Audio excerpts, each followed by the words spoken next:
everybody. Welcome to UNGIRL. We have a really exciting episode for everyone today. We are going to be talking about games, the game industry, game developers, and gamers generally. We're also at the very end of the episode, so you need to stick around with us so you can catch it, having me take the LSAT, which I still have my book for. This is from when I was studying to take the LSAT because I thought being a lawyer was a good idea. Ultimately, I ended up not doing it because every lawyer I know told me it was a bad idea and I wasn't going to get paid enough for the amount of debt I was going to go into.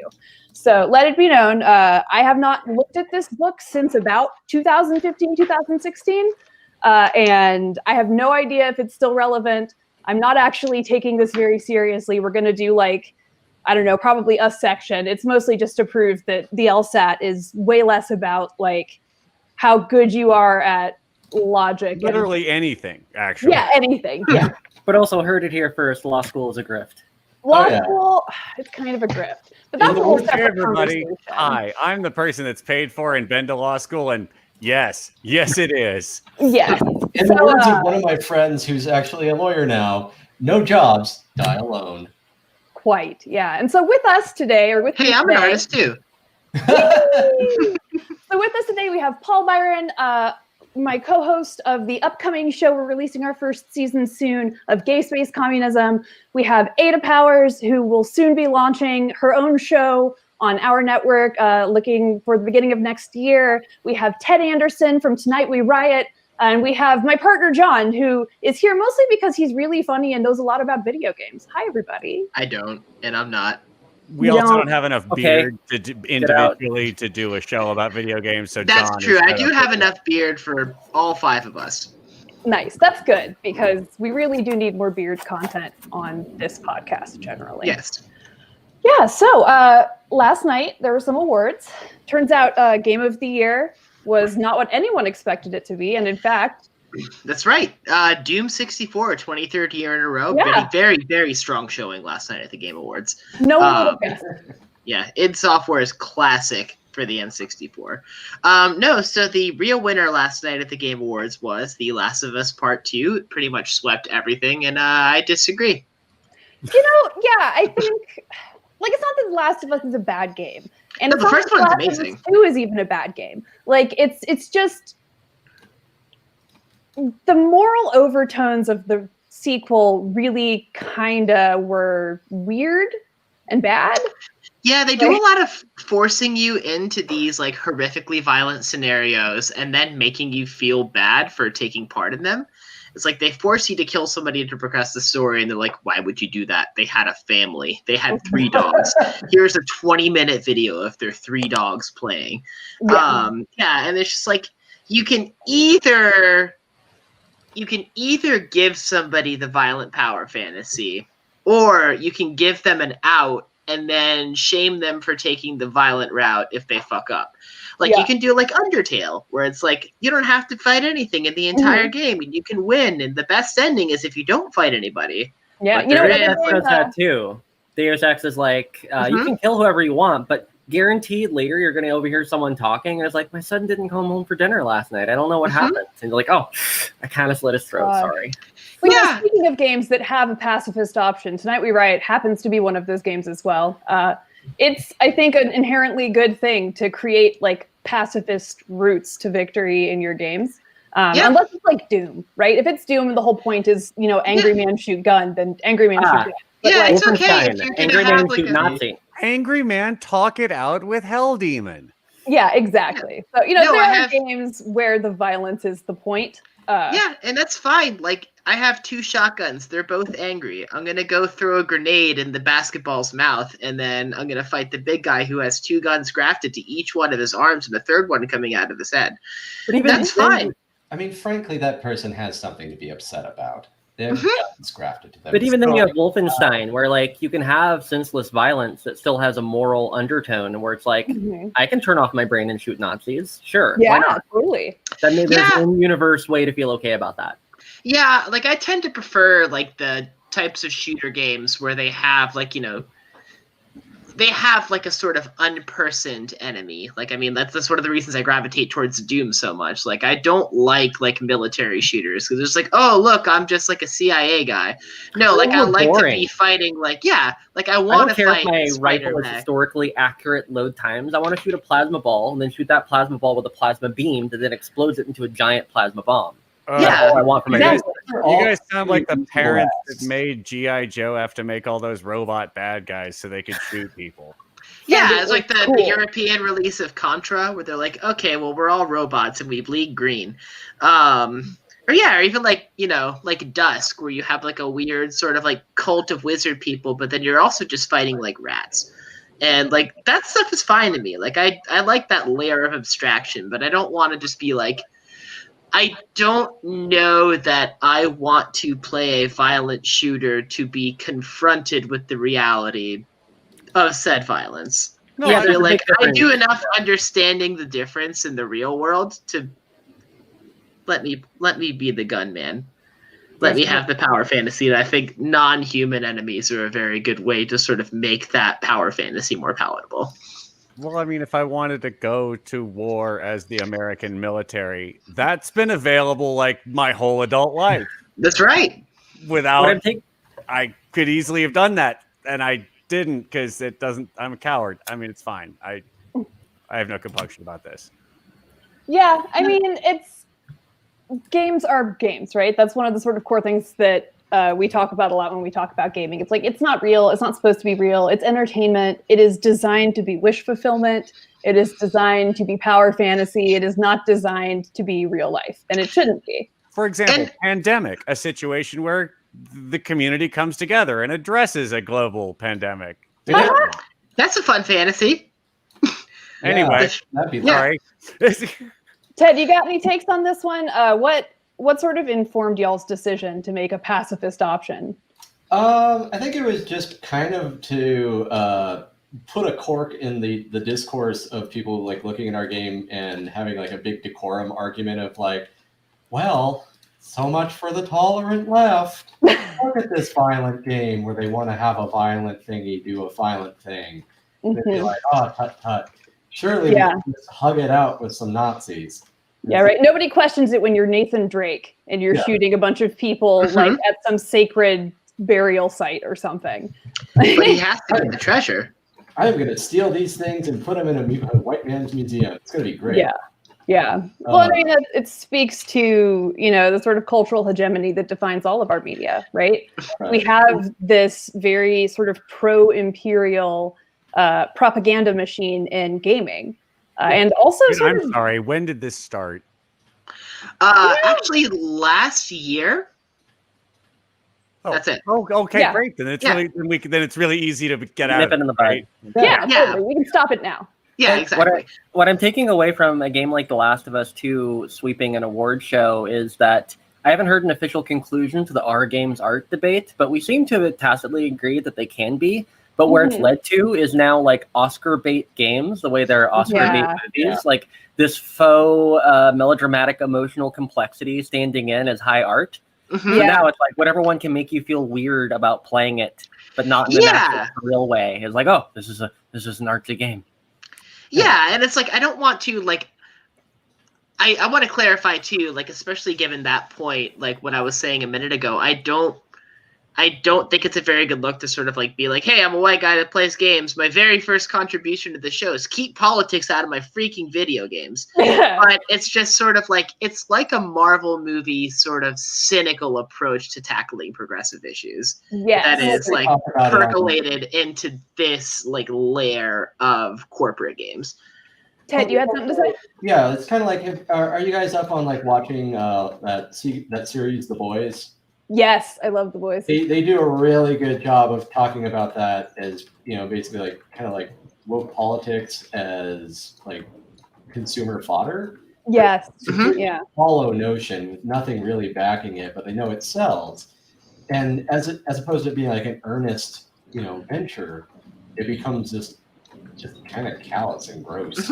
Yeah, well, that seems like a really good place to sort of shift the topic and talk about the gaming industry, right? Because what we have seen increasingly over the last 15 years is a handful of just Leviathan game manufacturing companies, that like, and I say manufacturing in particular because they're just cranking them out. It is clearly designed to just maximize profit, like you were saying, John, in the same sort of way that Marvel movies are. And we also see a lot of like regurgitation of franchises and IPs, because of that, right? Because they're trying to trick people into thinking something is exciting and good because it's familiar. When in reality, like every single interesting story to be told about a white man has already been told. And actually, it would be fine if we started talking about other people, and then we would have new stories to tell. Yeah, I mean, I was thinking about that. Like, Rachel and I were talking this morning about that. We were talking about like even like the nominees for the game, like the Game Awards, like how many sequels, how many like specifically remakes were on there, like Resident Evil 3, Final Fantasy 7, Demon Souls. Like these are all games that have literally just been made before, and they are just selling them again to you. And like even the novelty dark horse for like the Game Awards Game of the Year category was Hades, which is a send up specifically of Greek mythology. So even the game that stood out for being a new IP and for having an original approach to storytelling was, that was repurposing existing mythology. Right. Like nobody's making Anansi games, right? Yeah. Yeah. I think that's true. And like you said, I think it's sort of a function of this sort of very corporate culture that has developed in production for games, in games production. There is a game actually that I do want to play, speaking of that, that's based on Indian folklore called Raji. I was looking at that just earlier today. It looks really good. Like cool. It came out during a time where I was extremely broke, and so I was like, I'll have to get that later. But then like they actually had like a trailer for it right before, like during the pre-show yesterday. I was like, oh yeah, that looked really cool, and like I want more stuff like that. Yeah, absolutely. Well, and I think it's not that there are no new and creative games on the market either. It's just that they're all kind of by indie studios now, and I think that happens for a reason, right? And I think it all sort of ties into this same very toxic culture in the actual production of games. And I've worked in games development. Ted, obviously you've worked in games development. There is, I think, this breaking point that's about to be reached between developers and bosses, because bosses for the last 30 years have been progressively squeezing their employees for more and more value, more and more efficiency. And frankly, we've reached the max, right? Like millennial burnout is one of the worst things, or one of the most, not worst, but one of the most sort of universal things millennials are talking about in terms of mental health issues, right? Of just being ground down by having to work constantly every waking second since we were 6, know? And I think it's all kind of the same, right? When you take the human element out of it, when you take the play out of it, you stop making interesting games and you create a really toxic work environment. Well, I think it's, at least for games, I think you're right. It's been something I've been wondering about for quite some time myself, in that, I just figured that eventually you're gonna hit this point where the amount of stuff you're able to make for a game is not going to equal out to how much that game actually brings in as profit. Right. And so no matter how much you beat your poor dev staff to death, like your product's probably going to lose. Yeah. Tired devs are devs who make mistakes and spend a really long time debugging. Right. Like you can't do development work when you're exhausted, because you have to actually think with your brain to figure out how to make things happen. It's a problem-solving kind of job. We're seeing that just this week with the release of Cyberpunk. Like, this game is a broken piece of shit. But yeah, and with that in mind too, I think that like thankfully one of the things it's dying off is this notion that the industry is so special and unique that you should be so happy. Right. Art suffers from the. I was gonna say that it's like it's art in general, right? Like video games, yes, they're art, but like all art, there's crappy art, which is to say the 1,000 tower tower defense games I don't need. But I mean, on the other hand, yeah, there's 1,000 people lined up to chump for every art project you try and bid properly. You say, hey, cool, this is what it costs. Like, well, here's some idiot that was more than happy to sell a future them for half that, and they'll do it. And you're like, great, well, they're great. Like, You're I've ruining encountered that at conventions even. So like when Tonight We Riot was first hitting the convention circuit, people were excited to see the game, and that's really cool. Love to see that.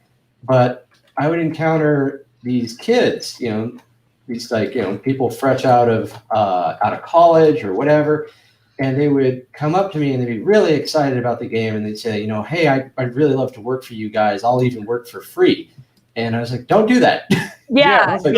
Kids, come on now. I was like, yeah, your labor has value. Also, you're not going to hear any different if you come up to a game that's explicitly about labor, workers' liberation. I'm not going to bleed you dry. Yeah, well, and we do that a lot, or deal with that a lot on Not Safe too. Like we have these merch shirts we've been making, and we made a point to like actually go to a union shop. Right? Like it is very possible to make these ethical and business decisions, before you start doing these things. It is possible to make them happen. The difference is it happens slower, right? And Breath of the Wild is a really great example of that. However, before we get to that, before we talk about amazing games that didn't use entirely unethical practices, we're going to take a quick break, grab a drink of water, and we will be right back.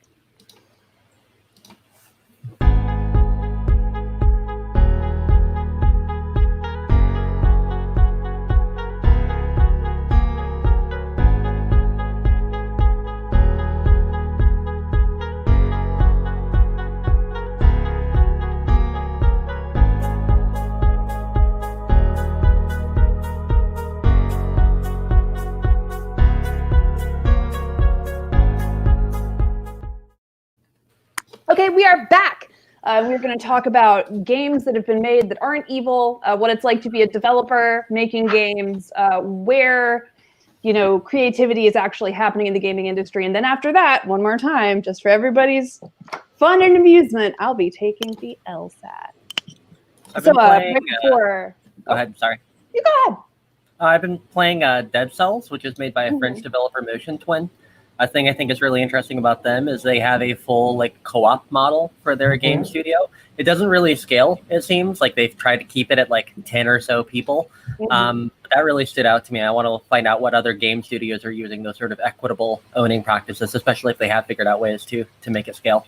Well, let me tell you, Pixel Pushers is all worker owned, and all the profits went evenly through everybody who worked on it. So hell yeah. Yeah, everybody got what they worked for. $15. Yeah. Good on y'all. I mean, that's great. Yeah, but what's interesting about that is you bring up the idea of scaling, and I'm actually a big proponent that not everything needs to grow. Totally. That you can just have a team that makes small things, and they can be small, beautiful things, and that's fine. That you don't. Not every studio needs to be this giant, AAA Leviathan. It's fine. And I believe in that. Into any number of other industries as well, really, because even to the idea of cities and stuff. Cities don't always need to be growing. It's fine if they don't. It's okay to have a small city. It's, in fact, maybe sometimes preferable.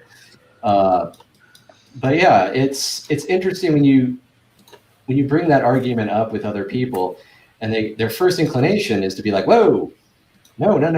You should always be growing. If you're not growing, you're dying. And it's like, no, well, not necessarily. It's this very capitalistic approach, right? Because capitalism requires infinite growth to create infinite profit. The correspondent report. Yeah, I was going to say, I was getting something from the boys in finance, and they're saying that none of this is okay. We can't get turned off. Ada, what you got? No, I was just going to say, I agree. I'm a UX designer. I'm a UX researcher. A lot of my arguments is about, let's not try to algorithmically export and outsource certain kinds of attention to detail. But no, I only meant that There's probably a dearth of models to illustrate how like EA could do something similar, but then the answer to that is maybe there shouldn't be anything EA size, which I'm all for. Yeah. Well, can Go you ahead. coordinate that kind of team where you can deliver something, let's say, like Breath of the Wild at that scale? Since we're going to pick a large open world game with a lot of texture detail and like pieces that are clearly lots of tiny segmented or siloed teams. Segregated, it's weird, but where you have to have that sort of large, like James Cameron's Avatar, to take a recent example, or not that whatever. It doesn't happen with 20 people. Right, you can't accomplish that goal that way. Right. Is there now? Sure, but like you think about like all the 8-bit indie games or 8-bit, 16-bit. Those are all like 1-2 people things, and those required teams of people back in the 80s. Like eventually, we can only assume that a small group of people will be able to make a Breath of the Wild type thing within a reasonable time frame at some point in the future. And we, of course, like massive exploitation can produce pretty amazing things. We just have to decide ahead of time, like, do we even want those experiences if they come at that cost? Sure. Yeah, right. Absolutely. Well, and like, I think a lot of it's profit balancing, right? Like Cyberpunk, if they were not pouring a whole bunch of money upstairs, wouldn't have to do crunch because you hire more people. And right. Are they even a studio? I don't think they're that big of a studio. Okay, well, but like a project that scale, though, acting in the same model and spirit as EA and others. What was the name of the Canadian? It was like a guy who ran like a Canadian studio. He was like a creative director that worked on games for Stadia. And a couple of months ago, he was talking about how like streamers should have to pay a licensing fee for the games that they stream, just like kick back to like the company, and like that money is just not gonna go to the developers. Like, who in the company is gonna get the kickbacks for the streaming fees? It's not the person who pulled a 60-hour work week to make sure. It'll be the guy in legal that constructed the strange licensing setup. That person who went to a bunch of business school to learn how to, like Disney, buy the right to use the IP, but not the obligation to pay the person, which you've spun off into a separate company and feels like it should be illegal. Sorry. It should be, in fact. And it's like a perfect example of what happens when you allow ownership to be completely divorced from the people who create a product, right? That is like the alienation of capitalism right there. It's like how like the 80s, like Konami made a shell company to get around like Nintendo's limitation on how many games they could release for the NES in a year. Like, we're also Ultra. That's weird. And we have these special proprietary cartridges. We're not Konami. They're yellow. Would you like to buy Ultra's Teenage Mutant Ninja Turtles for the Nintendo Entertainment System? Yeah. But it cuts in a whole other direction for all of this, which is that all of these are just needlessly proprietary computers in shiny weird boxes. Right? Yeah. Like, all of this is stupid. I mean, yes, absolutely. And I love my Switch very much. I'm very happy to have it. I enjoy it so dearly. And I love my Switch too. I play a couple rounds of Picross like every night before I go to sleep, and it is quite literally saved our family during quarantine because we have something to play, Minecraft with their kid with. I believe they sold out in the first months, which was probably that and Animal Crossing being the psychological crutch that got a lot of my our age cohort through the thing.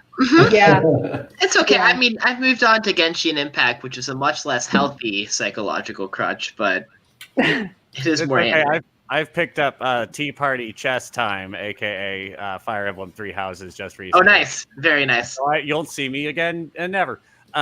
Which house did you pick first? I just started with the Lancy boys, the blue ones, just because I'm probably gonna play it through all 3 times. So yeah, it's worth it. Like, it's good in order. Yeah, I'm not gonna spoil anything, but I do look forward to your.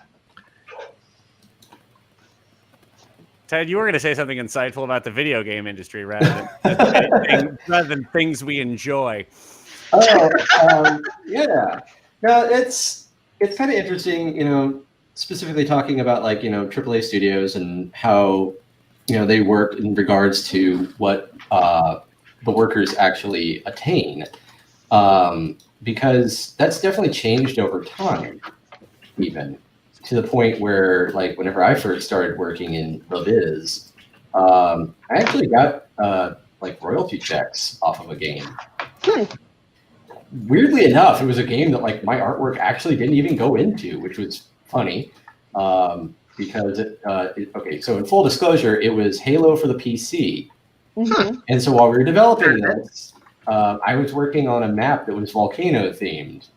And we got really far along before someone on the actual Halo team said, oh yeah, by the by, there's no volcanism on the Halo itself. Ergo, there is no lava on the Halo itself. So there cannot be a themed volcano level. And I was like, oh. Okay. That is one of the things that drives me the most bonkers about working as a developer is the expectation that we need to be prototyping while we're still designing what the game's going to be. That drives me insane because it's a waste of resources, y'all. It is a waste. I understand that the clients like it because they can tangibly sense that you're doing something or whatever, but it's a really massive waste of resources. Because if you know what you're doing when you start, you can do it right the first time. Paul, you look like you're about to just melt. I have a huge problem with this because it's a video game, so even if there's no lava in the level or like mechanically in the world, it's just blue magic goop that liquefies you. How hard is it's a video game? Oh yeah, no, trust me, it's fine. We're there with you. It's just that, like, yep, that's what put the kibosh on that level idea. Yeah. Well, someone on the stream just outed themselves as not having read all of the rich Halo novels that came out alongside the video game. What? If you cared about world building, Paul, you would know why there was no blue goop in the level. Okay, so as a real Halo fan, I actually care more about world destroying. Kablow! Fair. Nice. That was good. You should do comedy. They hire me for my patter. Frankly, I've played Halo up to literally the second one, and I had more fun playing Doom. So it's okay. They're the same game. Well, it's one of those things this kind of loops back into what you were talking about earlier, where it's funny because I find myself getting into ruts with gaming the older I get, and I think one of the big reasons for that is because I've had all these experiences before. I don't have any desire to be a Nathan Drake or whatever Griff McMahonstrong from whatever Call of Duty iteration is coming out. Like duty, because Well, now they just use like real former CIA agents as like protagonists. For okay, because I don't want right? British Age video game. And then they had like, did you guys see that video it's Dream of Daddy some of those folks like I'll play talking about how their game was apolitical? Wait, who said their game was apolitical? Can you repeat that? The folks who made Call of Duty. They said their game was apolitical. That doesn't have any politics in it. Yeah, literally financed by the U.S. military in part. No politics there. None at all. Can't imagine. Yeah, that's a very, very common thing that happens in media. It's just like the CIA like just drops seed money into like movies and video games and be like, hey, you should have an army for no reason. Like it happens. They put the U.S. Army in the new Monster Hunter movie. I wanted nothing more than to just watch a very bad movie about like, Tony Jaa and Mila Jovovich fighting Arathalos. Like that sounds like a very good time to me. Well, it's very expensive to depoliticize things as a project. It makes sense they'd be seeking sponsorship for that. Yeah. Yeah. Well, it's funny too because like, on one hand, like we got asked a lot of questions early on in Tonight We Riot's, development convention circuit and stuff. What's it like to make an explicitly political video game? Like, but there was this unspoken baseline that if you were doing like, a game that was by its very nature, essentially propaganda for, American imperialist ambitions abroad, the army for an oil company, that was okay. That was fine. That was acceptable reality. And that's not political because reality as it is right now has no politics. And how dare you, sir? Right. So, right. It's very odd when that kind of stuff comes out and like the person just doesn't get it. It's kind of a forest for the trees sort of thing, I suppose. Yeah, I believe that two bad dudes asked me if I was a bad enough dude to save the president. I mean, and I was just like, nah. It's right. Bad enough to walk away from that ask. Yeah, Well, and Sure. Not I for that miss- dare message. Hell no. I miss when games had apolitical messages, like the classics such as Final Fantasy VII and Deus Ex and Metal Gear Solid. Like, there's too many politics now. I mean, Sonic the Hedgehog, which is actively eco-terrorist. yeah. Yeah. Dr. Robotnik is improving those animals. Yes. That is true. Yeah, Sonic the Hedgehog is a Luddite, which is his real problem. Like, he's just, What an Yeah, he's a wrench in the game. Act 2? Well, I better smash this and see what's in there. Uh-huh.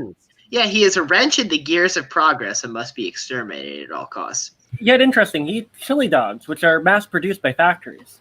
I just find that fascinating. You know, listen, Ada, there is no ethical consumption under capitalism, okay? Like, In you gotta fact- have some leeway here. In fact, there is the picture of Sonic saying as such that I think we have Yes. all seen and love. Like, you know, and he's speaking from direct experience, but who is he speaking to? And Right. who is he speaking for? And sort of riffing on that as an actual topic change for the meatest meat and potatoes of this episode, gamers. They targeted gamers. They came after gamers. Not safe for wonks. We came after gamers. DSA came after gamers. We're going to take another quick 30-second break, and then we will be back for the duration. And I will be starting this practice test as we continue to talk about gamers, gamer culture, where it came from, why it's bad, what the hell Gamergate was, and why you should not be a gamer, but you should play video games. We'll see you in a sec.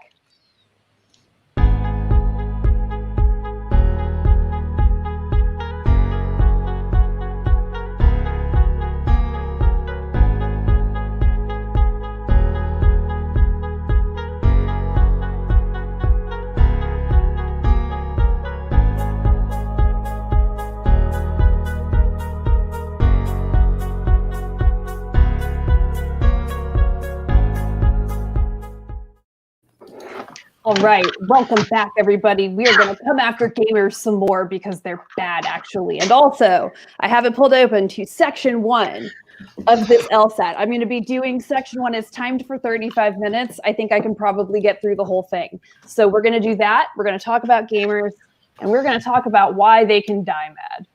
I'm going to break this thing live on the air, and none of you can stop me. Please don't do that. Just, I'll come get it. No, I really enjoy mine, actually. I enjoy it. I know, So, but I want it. If you're, you know. No, I'm not going to break it. I like it. I use it. children. Gamer. So, you know, it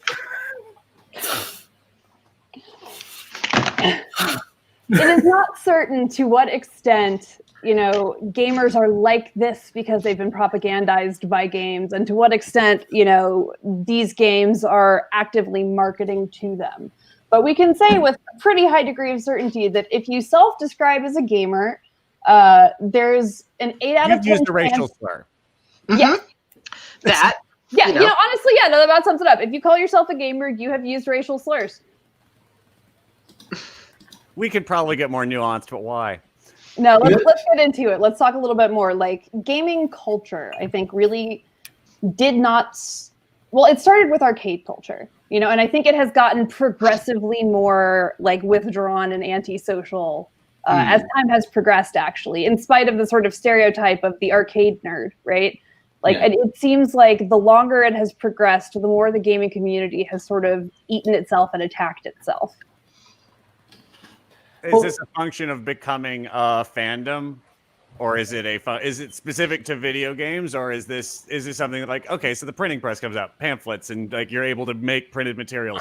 Is everyone an asshole about Jane Austen books at the time? I mean, like, you try to pick an analog, and kind of they are. Like, it is a very contentious when an art form comes out and becomes. Yeah, I think it's more that in our specific society right now, gaming as an identity is sort of the last, like, stronghold of politically correct ways to organize in pretty much the exact same way that the alt-right organizes. If that makes sense. Like, oh, this is an activity that has nothing to do with these beliefs that we hold, but, like, you know, due to historical factors, we're sort of already all in here participating in this activity and also believing these things. And now it's like a plausibly deniable way to just erect these walls and keep it the club that it is. Yeah, a lot of the reactionary gatekeeping that exists in the gaming community is because of that. It's because of, like, we want to like preserve the purity of this pool because that is the only way our ideas can go untested. And that's like one of the things that, like, I don't know, because I've spent a lot of, like, I grew up in those, like, you know, further right gaming circles, and like I still sort of like check in on them from time to time just to sort of understand how they think. But yeah, basically that's what it is. Like they resent this like corporatization of gaming and sort of like the mainstream appeal because they can't closely monitor who is coming into their fandom. And you know, like a lot of it is like that, like it is the same sort of circling up that leads to like the, you know,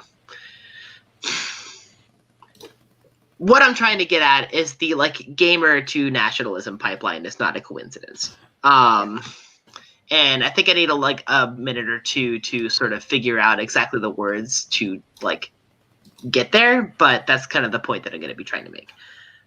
Well, I mean, it's something to it, right? Like it is a hobby that initially acquired a very niche group and basically was not fun enough for most people to be worth doing. Like Pong sucks. Let's get real. Well, you know, actually, the history of it is even a little more nefarious than that. So, good. Yay! You're gonna learn some weirdly obscure history about games sales and how capitalism is bad because it is. Please provide the receipts for John and I's ideas for us. Thank you. But yeah, one of the biggest reasons why video games are seen as a territory for boys, just boys, is because after Atari cratered, when it flooded its market, and all of a sudden you had all these unused products on the shelves, and then, you know, literally them filling a fucking dirt pit in the desert with ET cartridges. Toy companies, toy stores were extremely hesitant to take up shelf space with video game systems. So Nintendo, in a bid to get shelf space, started saying like, well, these are just for boys. We want to say that these are for boys. We want to market them to boys, and we want to be able to really ride that forward with a lot of our titles and just give us a chance. And so they that was starting to, you know, riding that wave of that kind of bifurcating of the toy store between the pink and the blue section. And you end up with the electronics department almost always firmly ensconced on the boys' side. And all these games, your Contras, even, you know, Mario Brothers to a certain degree, marketed to boys. And that's the generation that grows up and becomes Gamergate, is because it's always been marketed to them. And so when you're this nerd and you don't have anybody else in your life, and this is your secret little space where you can live out your power fantasies, and suddenly that outside world that you feel has rejected you for, you know, any number of reasons starts invading that space. I feel like if you're ever going to have any kind of compassion for these kinds of nerds, would be to have compassion that, yeah, that was your safe space, and now there's people coming in, and now you don't feel as safe as you once did. But the biggest change is not necessarily that these people are going to cause you harm or to treat you like the other people did, and the reason why you ended up playing games in the first place. It's more that they're now wanting to have some buy-in on that. They want to have the stories of their lives told. Right. And all of a sudden, now it feels alien to you. And because because your inclination was to kind of curl up in an ass ball like an armadillo and hide from the world instead of, you know, growing, which you know what? Full disclosure, I was a huge nerd. You don't end up in video games on accident. No. But like, if you don't grow, if you never change, then yeah, of course, change is scary because, you know, it's a threat to you and how you view the world. And as opposed to just ever taking a critical eye to the views you had when you were 14, which I feel like everybody should do at least once. You know, a lot of these people just dug in deeper, curled into a tighter ass ball. You know, You say this, and I agree broadly with like the way they feel. The only point I would push back on is I don't think it's actually a significant change, and I don't think it's just because of marketing, right? Because I remember being a little girl who was playing video games, who wanted to play video games, who did not get invited to play video games, but enjoyed them when I happened to be there as a tag along. And it was always a really unwelcoming space, even when I was like 9 years old. It was always very anti-girl and for clarity's sake, I'm not trying to say that this is the only reason. It's just to say that it is a reason. Yeah, and I think that's fair, and I do think they feel that way. Ada, were you trying to speak? I had some stuff in my mind, but Paul, were you trying to speak earlier? Ada, you go first. You haven't talked as much. Yeah, I mean, like, I can think of other things too. Like Sega was trying to just differentiate itself in the market, and I think the thing it reached for was like edgy, which probably like spoke to that marketing angle. I think also there may be some like, I don't know, it's so hard to imagine a thing when that thing has been around so long, but like maybe some technological determinism around the fact that like, I don't know, combat is a relatively like gun, point, shoot, easy thing to sort of model in game engines, and not just like built from there. Yeah, I don't know. Like, girls are out being social because a thing that they've been socialized to be able to do, and then boys are like going to be alone with toys. Like, I don't know. Probably lots of things that contributed to being the way it is now. Oh yeah, I mean it's a wide variety always. I feel. Well, and you see, like it is a lot of it is. Hearing y'all talk about the way that it is the world being drugged into the video game world, right? Like it was originally, it is like, sort of a pale, vague, peach or white skinned character because that's a pixel you can make and it stands out against the gray that the robot suit is, and that just sort of normalized and pushed through, and the people that were involved in it make the art that represents them. And then as you see, that is the world you grow up almost entirely inside of. I mean, it's like the canon in any other form of art, right? And it's, oh, wow, it's art. So other people wanted to describe the actual world they actually live in.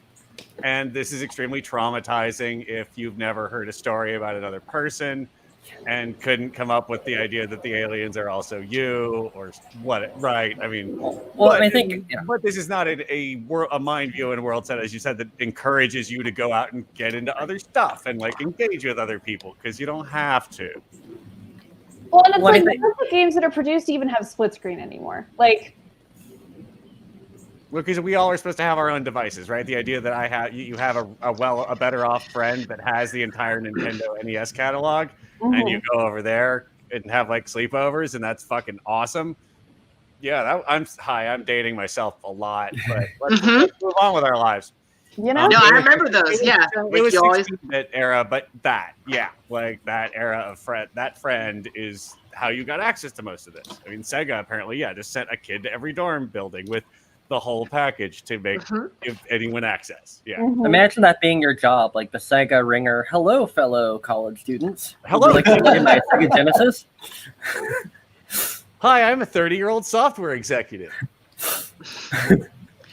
Yeah, this is a great dorm building. Wow, a very nice finish on the cabinets. Is there a copy of Panzer Dragoon in here anywhere? Would you like there to be?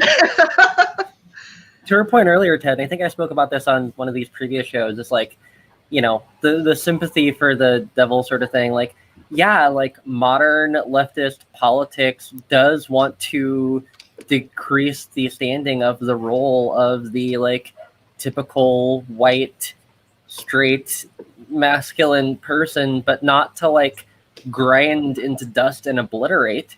It's I think again, it's like the game industry being sort of a proxy for these identity politics. It's happening on both fronts. Like my space is being invaded because people want also representation, and the world is being invaded because these people also want representation. These are very different things that can be handled very differently, and it's not even that big a deal in the first place in any of those cases. But again, absolutely. That like back and forth gets conflated. Yeah, and to be absolutely clear too, I'm not excusing these people for being, shitheads. I'm just saying that, like, if you've set up, this maze that almost always leads out one door, and that's the path of least resistance. And that's the path where I never have to question myself, and I never have to criticize myself or dare ask questions about things like a military industrial complex or patriarchy or capitalism, then oops. Why do the mice keep coming out of the side of the maze? It's wild. Yeah. It's like that game Incredible Machine back in the day. Man, you speaking of mice reminded me of how I made a sideways gun in the Incredible Machine that had a clip that fired mice into a waiting cat to eat. Because that was like one of the things you could use in the game was like that's creative. That's violent and creative. Yeah. It was like one of those things where, like, looking back now, I was like, oh yeah, I understand a lot better about why my mom was like, oh, that's nice, dear.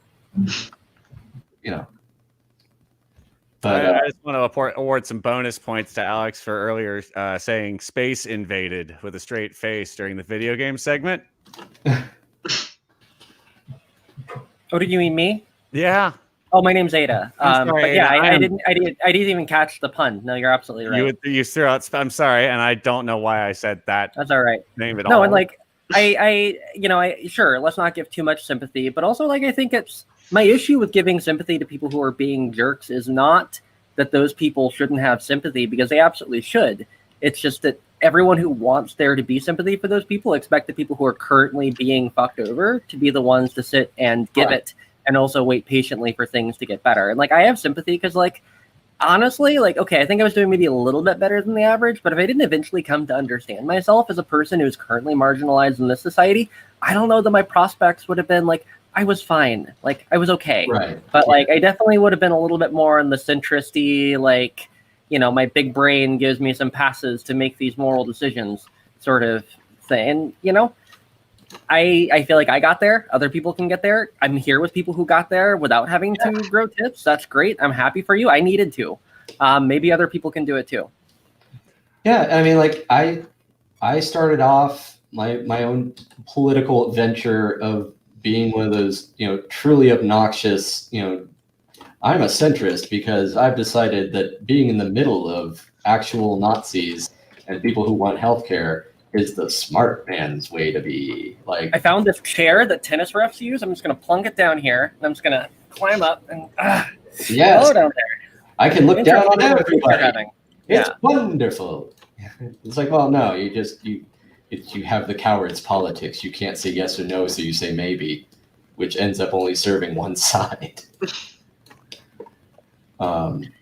Yeah. Rachel, progress report. How you doing on the LSAT? So I am on question 12. I don't know how many questions are. Let me check. I offered to proctor, but you have the book, and I'm over here, so I'm just going to hassle you. It's my form of proctoring. Yeah, I'm on 12 of 26. What section are we doing? What's first? What do you? Yeah. This one is let's see. It's reasoning statements, and so you're like supporting or refuting arguments, or choosing like arguments that best support or refute the argument they make. The least wrong answer. Yes, cool. It is a very least wrong answer kind of. Thanks for the update. Keep going. Want to make sure you get through this. On this. Anyway, how's the conversation going up there? Y'all talking about good stuff? I heard some cool things here and there. It was a very good history lesson. Yeah. I think the sympathy question is one of cult deprogramming, which is not every job, right? Like, it is not the job of every person who has been subject to the negative behavior of a cult to deprogram every member of it.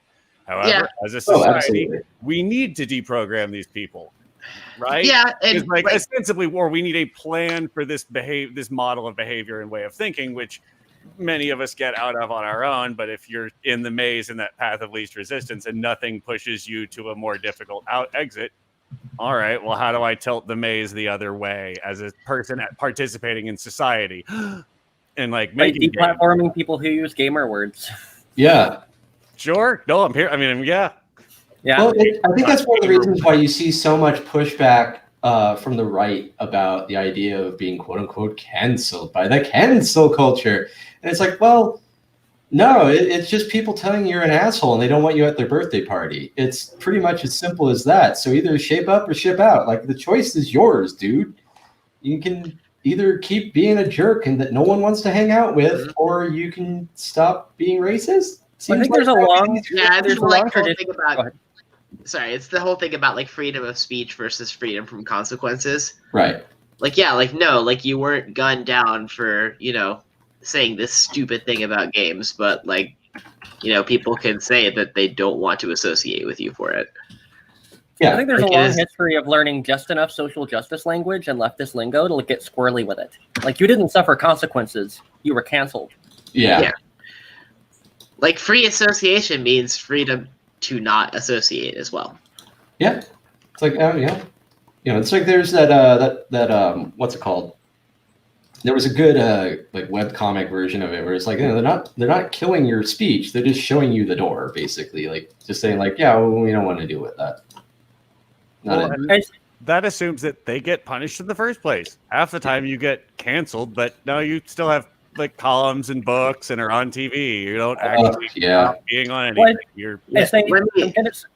I'm going to say to be fair, but I don't really mean to be fair to these people. I just mean that there's I think we're in an interesting period with online platforms and magnification of potential. Like, sure, it is, to use an example, Trump's freedom of speech to be able to say, like, whatever you want. But when you know for a fact, like, millions of people are watching your Twitter and things that you say, people are going to take really seriously. Like, there have been provisions saying, like, you can't yell, like, fire in a crowded theater. You can't tell, hey, I want you to kill this person. I want this person dead. But you can say, I think this person shouldn't exist, and know that someone out there is going to make it happen. Clearly, we have to rethink what freedom of speech means. And I don't think that that automatically tilts it to one side or the other in terms of this is good, this is bad. But I do think we're in a period of figuring out to what extent is platforming speech, to what extent is deplatforming, not taking away your freedom of speech. I think we'll figure it out eventually, but we're not quite there yet. Right. I agree with you there. I believe there's definitely nuance because, it's like, I believe that there's definitely a good argument for, the limitations on this kind of thing. And we need to discuss how we get there, because if you're going to leave it up to, like a platform like Facebook or Twitter to handle this kind of stuff, well, they've proven they're completely inept at it. Not even just inept, it's in their interest to allow as much controversial speech on their platform as possible. Oh yeah, because it drives views, it drives clicks, it keeps the ad money rolling in. So this actually comes back to something that we were what we were talking about earlier with the Alex Hutchinson, the tweet about streamers paying licensing for their games. This is sort of stuff that's embedded. Sorry, I've got a law nerd on you, but this is embedded in a lot of the controls and a lot of this, right? Like DMCA is built in order to benefit the platforms. They don't face responsibility. This also favors producers and content holders, but on the larger scale. It's like the bill going through Congress right now about DMCAing and content streaming being an offense that can be punished by a felony. But they want to. That only benefits the executives of the content holders. And it benefits the platforms, right? Because all of YouTube operates on stolen material. It didn't have piles and piles of essentially unlicensed or derivative or copyright infringement works. It would never exist, but it can only take out so much at a time, and it manages to make its ad revenue anyway. Sort of the way iPods were sold, 80 gig iPods. If you had to spend $1 a song to fill it up, it would cost a house to fill it up with legit music. And they're like, no, people aren't using this for piracy. And they're like, no, I absolutely have to be. I totally end up using that thing as a solid state drive secondary to my computer and always plugged into it. Right. And that's just not, and there's a lot of, we don't really deal with or address the way that technology and those companies fit into that, because it is the punishing party and the punished party. But actually there is that third intermediary who is benefiting from your ability to do whatever the fuck you want, but also manages to not suffer any of the consequences that you will for the violations that they perpetrate. That's fun. It's the oldest trick in textbook. The entire rise of Silicon Valley and all the apps to come out since then have been trying to skirt regulations, take advantage of voids of regulation, outmaneuver the old codgers in Congress, and then run away with your money. It'd be illegal, but internet. Yeah. Right. We're not taxis. Unfortunately, I have got to dip out because I have to go transform into dad mode. So it was so great to have you, Ted. It's always a pleasure. Oh, thank you. Thanks. This was awesome. You're awesome. Love your game. We appreciate the work you do. We appreciate Means TV. We appreciate Pixel Pushers. Thanks for being with us. Absolutely. And I really appreciate you guys having me on. So I will see you all later. Thanks, folks. Really appreciate it. Cool. Well, y'all feel free to continue talking shit about gamers. I have Now throw us a question, please. Oh, okay, I can do that. Yeah. I mean, yeah, we're doing a gimmick. If you're doing a gimmick, watching you do it in the corner isn't exactly audience engagement. I'll tell you what. I will read it aloud and I will walk you through the answers and I'll explain my answer. So, number 16, most business ethics courses and textbooks confine themselves to considering specific cases and principles. For example, students are often given lists of ethical rules for in-class discussion and role-playing. This approach fails to provide a framework for understanding specific principles and should thus be changed to include abstract ethical theory. Which one of the following, if valid, most helps to justify the reasoning above? A moralizing approach that fails to recognize the diversity of the ethical rules in use is unacceptable. B, courses that concentrate mainly on role-playing are undesirable because students must adopt alien personae. C, people have no obligation to always behave ethically unless they are acquainted with abstract ethical theory. D, abstract ethical theory is the most appropriate of any context for understanding specific principles. Or E, an ethics course should acquaint students with a wide range of specific principles and appropriate applications. And so right off the bat, B through D are not the answer, because none of those are actually directly addressing the line of reasoning they've already made, right? We can tell in the first one, they are making an argument about applying or theorizing about ethical behavior and talking about why explicitly looking at unique applications is not a sufficient exposure to ethics. It's not enough to have people really understand the ethics of those specific situations. And also,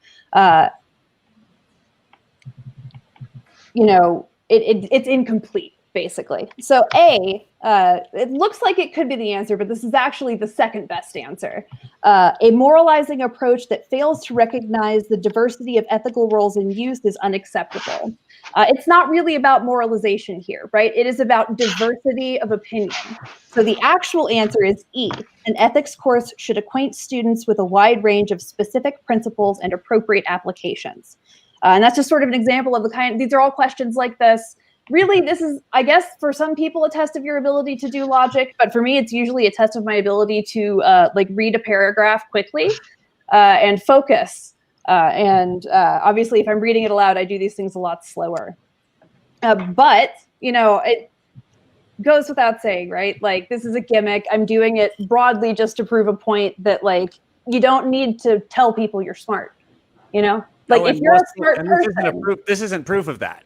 Also. Yeah, this is not proof that I'm smart. And even if it was, smart people don't have to tell you they're smart. Nobody you can recognize it pretty much at face value. Yeah, well, I mean, I understand why you might want to quantify it, right? We live in a very quantity-oriented culture. But we love scores. Yeah, we do. We love scores. We love scores in gaming. We love scores in school. We love scores in politics. We love quantifying things. And actually, you can't. 538. I'm sorry. Yeah, exactly. You can't actually quantify individuals in context, right? Like, you can't, in the same way, you can't just do ethics courses based on role-playing. You can't just quantify intelligence. You can't just quantify a human's worth, right? So I'm going to go through these real quick. I'm going to tell you, of the ones I did, how many I got right. Y'all talk amongst yourselves. I actually have to leave because I have to cram my brain full of Power Rangers so I can speak authoritatively on it in an hour, which is what my life has become now, apparently. Welcome to the team. Exciting. I get it. Yeah. Nice talking with you. As your departing proctor, I encourage you to cheat as much as possible. Yes, of course. Have a good day. Bye. Yep, cheating is good, stealing is good, gamers are bad. I think that's the... Yeah, be gay, do crimes, don't be a gamer. All right, y'all talk amongst yourselves. I will grade this real quick. Okay, Paul, so how are you enjoying Fire Emblem so far? I am I am appreciating that it reminds me a lot of the grid-based combat in Shining Force 2, which was the game. And actually, I want to stop right now and shout out to a working class hero, the person who rented all of the RPGs from any local video store and put like a decent save game somewhere in it, so you could actually like enjoy a late game, because you don't have you can't like playing through it all weekend. You're like, well, I'm never gonna get to Yeah, well, this is my 5th time at the chessboard battle now, because I only get to play this game for 5 hours a week, and it's always from the beginning. Right. And that kid that like managed to make that save game, or whoever that was, that is a kid that all your centaur guys are ready to go for the final battle. Like, you got all the special level up items because you knew where they were. There's always like a secret rat or whatever in like the Shining Force games. It's like a little animal mascot. They got them too. Yep. So and speaking to a similar group of people, the people that are a week into any JRPG existing, having already written the full guide to everything with all the weapon specs built out. I don't know why people do this. I don't understand how. But bless them for doing it. I mean, I get you can unpack code on some of them, but like, I'm sure I believe you. Like, how'd you got Iron Duke? It's been a week. Well, good. I'm glad. It sounds like my take from that particular anecdote is that it sounds like you were enjoying it. Oh yeah, no. Fire Emblem's definitely my kind of speed. And I actually loved a bunch of the stuff Monolith Soft made, like the Xenogears stuff. And so the relationship bonding stuff is fun too, which actually I realize is an interesting way to force kids how to learn the formalities of etiquette. Oh yeah, like the tea time conversations are very have sort a of big nebulous. conversation. Like, just express some interest in the thing they've talked about before. Oh yeah, right. Yeah, that's how conversations work. I forgot sometimes like Hilda will tell you that she doesn't like that, and that's okay, because you can rectify the course of action instead of just running away with your hands in your pockets. Hey, stop describing my personal life to people on the internet. Listen, I'm describing you copied me. That was my bit first, was being socially inept. Okay. Yes, that's right. You are older than me. So, okay, Wait, of the 16 I did, I got 13 correct. What's that score? That is 80. Whatever, it doesn't matter. I did better 86%. That's nice. I did better than Destiny, which is really the important thing. By the numbers, I am, according to Destiny's metrics, much smarter than him and much better at logic than him, which is really the only one that matters, because Destiny, you tried to fuck with us and you found out. That's really all I got to say. Have a great weekend, everybody.